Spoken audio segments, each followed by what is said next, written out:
How to open BMW 1 Series bonnet only way.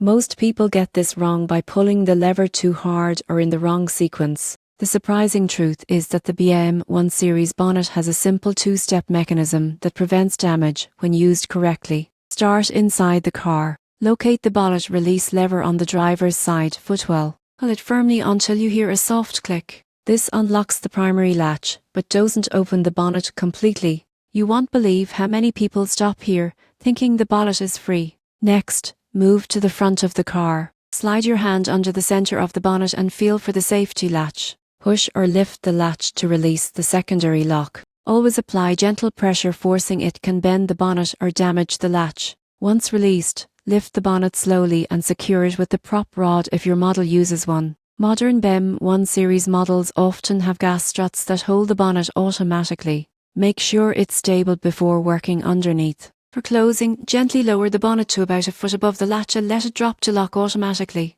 Avoid slamming, as this can misalign the latch or cause dents. In conclusion, opening a BMW 1 Series bonnet is a two-step process. Pull the interior release, then disengage the safety latch outside. Following this sequence ensures safety, prevents damage, and makes maintenance tasks much easier.